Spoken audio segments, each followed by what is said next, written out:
It was late autumn, and the air was turning cold. A flock of ducks flew south. One duck saw a barnyard.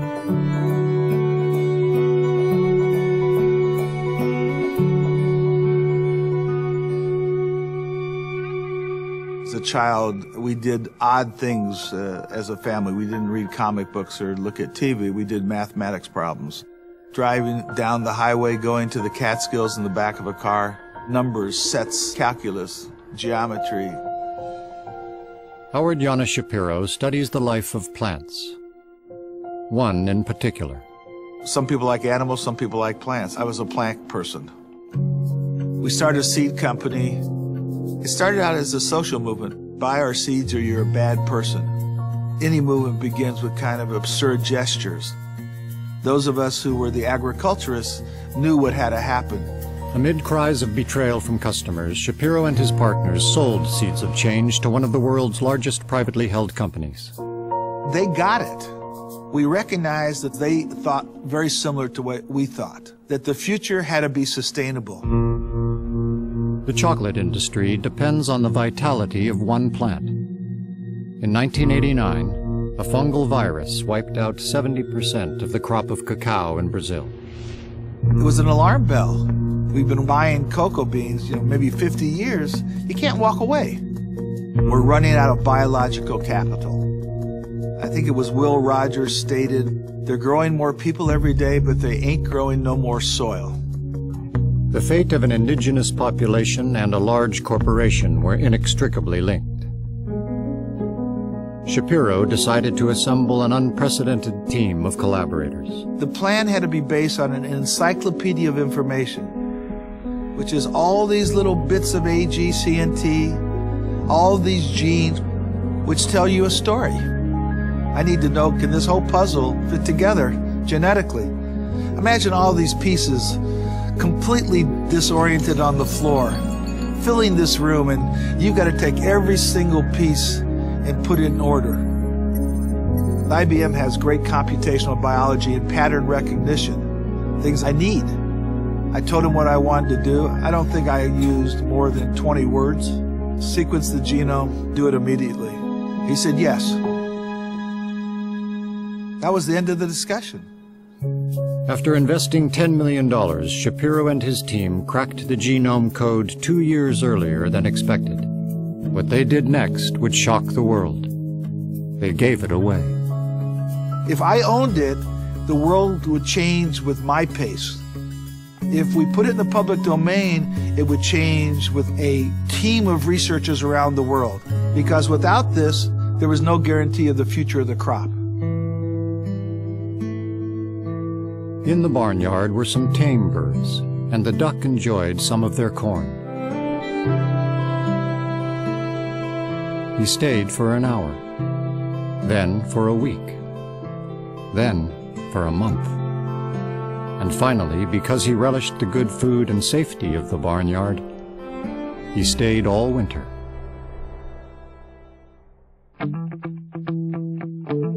If you look at other cities around us, very similar environment and very similar advantages, challenges, but they haven't grown at the rate that Dubai has.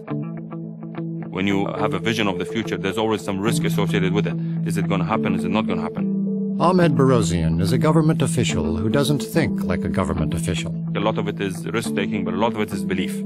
He's been tasked with managing the safety of every vehicle in a city that's grown from 40,000 in 1960 to over 2 million today. It's a desert city. We didn't have any natural resources as such. It was a fishing town. Dubai has become a modern city, but at the same time, we're still clinging on to our, our roots, our traditions. My father was a trader. He had a small shop, and he used to sell everything. In fact, his shop is still there in the old part of Dubai, and when I go and show my kids, I show them this is your grandfather's, store. While other cities had centuries to manage their growth, Dubai would not have that luxury. In 2001, Barosian was asked to move the city out of the past and into a new and connected world. It was new to us, so we didn't know where to start, what e-government means, what's the transformation about. How do we take a service and transform it to something that's easy to use? With over 1 million cars, he faced rising traffic fatalities and stifling congestion. But his biggest obstacle was getting the people of Dubai to rethink the way their society worked. And the funny thing was, everybody in government thought that their service was the best in the world. And I was asking them why. They thought a bit and they said, you know, because we've always been doing it this way. Most government organizations won't use the word customer. And the Arabic word for it was muraja. So muraja in Arabic comes from a verb which means to come back. So if you can imagine what that means from a customer point of view, you're a customer, you come in, and because you're called somebody who has to come back, it's very easy or it's very normal actually for you to be told, we can't finish this today, can you come back tomorrow?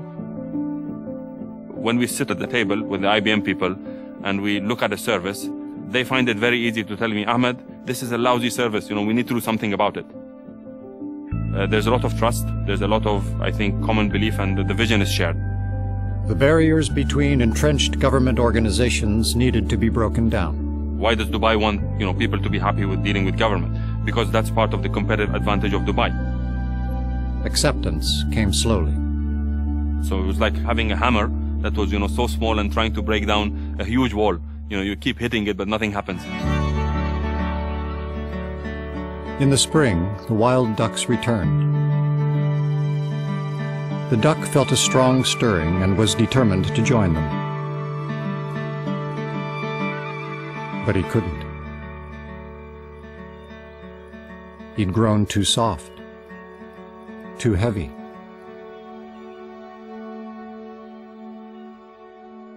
The head and torso of a very small premature baby can fit in an adult male's hand. They're fighting to survive in a foreign environment. Carolyn McGregor finds meaning in numbers, numbers that often go unnoticed. As a computer scientist, she worked in banking and retail to find patterns in customer behavior. My uncle said to me, this is great, but what are you going to do for the betterment of society? In 1999, McGregor was asked to visit a world unfamiliar with her expertise. And I walked into the neonatal intensive care unit, and for me it was just like being a child in a candy store. There were all these medical devices showing so much information on the screens about what the heart rate was doing and respiration rate was doing, and I just said, where is it going? And they showed me the piece of paper, and they said, oh yes, it gets summarised to a number every 30 or 60 minutes and written on this paper chart. I said, and where's all the data going that's in those machines? And they said, oh, it scrolls out of memory. Each machine was gathering data at such a high volume that it was impossible for any one person to process. When I see them there with paper charts and pens and paper and watching these babies, and I think, I can do this. I can use my skills to help them. When I started on this journey and when I met the neonatologist back in 1999, I was pregnant myself. And my daughter was born premature. She had a rare chromosome disorder and she passed away. There are so many babies who are born early and they just need to be given that out-of-womb environment to grow every day, to get stronger every day, and to go on and live their lives. By gathering and analyzing the different streams of information, she believed she could help doctors detect life-threatening infections up to 24 hours sooner. And after I presented my research, one of the IBM researchers came up to me and he said, I think we've got the engine.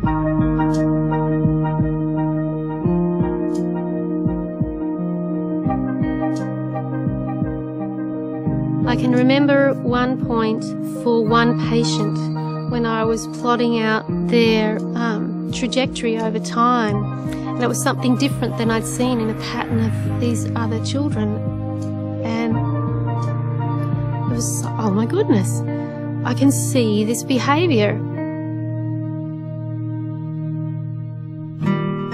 Every spring and autumn the wild ducks returned. Sometimes another duck would beat his wings and cry out, pulled by some vague instinct. But for our duck, there was not even the old stirring within his breast. He was tame. For me, Monday morning is a big test. You've got so much going on in your mind on a Sunday, sitting at home or wherever you are. If I'm not having that tingling sensation of getting behind my desk, I ask myself a question, what's going wrong? Sunil Mittal is an entrepreneur who has brought change to India one call at a time. There is a business to be done at the bottom of the pyramid. And by the way, the bottom of the pyramid is the biggest block of the pyramid. And if you can build a business which plays to that, you can never fail because millions, hundreds of millions of people are your customers. My first breakthrough was really bringing portable generators from Japan into India. We had deep power shortages. And the small power generators would light up 3 fans, 6 lamps. His success did not go unnoticed. The government gave 2 larger Indian companies exclusive rights to manufacture generators. One evening, a notification went out, no more import of generators. So I had no business, virtually no business that evening, So you start afresh. You start looking for a new idea. He tried importing answering machines. It bombed very badly because in India, almost anybody who could afford an answering machine had a servant at home. Despite his early setbacks, Mittal remained persistent.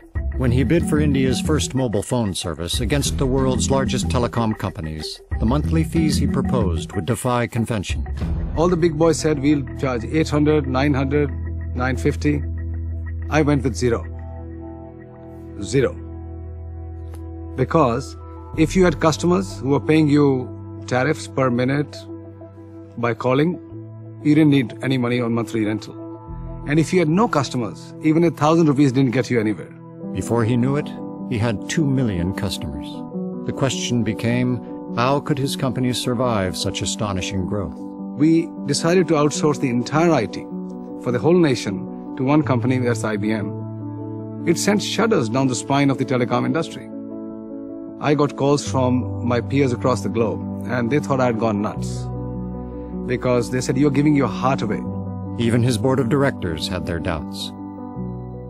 I offered my neck on the line. I said, if this fails, I will resign. That was nothing short of adventure. Had it gone wrong, we would have been killed.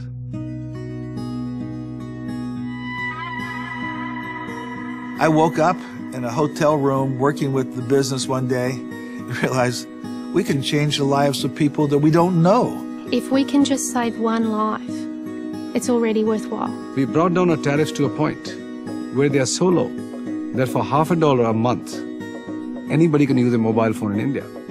My grand scheme included tripling the yield and lifting the cocoa farmer out of poverty. Maybe it will help with the social infrastructure, the cultural infrastructure, the ecological infrastructure. Imagine if you took all those topics together and said, that's the game. That's one child that gets to go on to live. That's one family that doesn't have to go through the crushing implosion that you go through when you lose a child. It's about everybody having the hammer. I have a hammer, and we're all hitting at that wall. We all want to seek that new grass, new meadows, new mountains. It takes a long time. It takes a lot of determination, and it takes a lot of, I think, patience to break those barriers. You just spent $10 million on investment that guarantees the future of your business. Is that a good bet? So that's the best bet you ever made. In any time where you try and change the way something is done, you come up against resistance. And all the bigger boys, they didn't understand the business. They were too sure of themselves. They were too big and not hungry. What are you? Very hungry. Very hungry.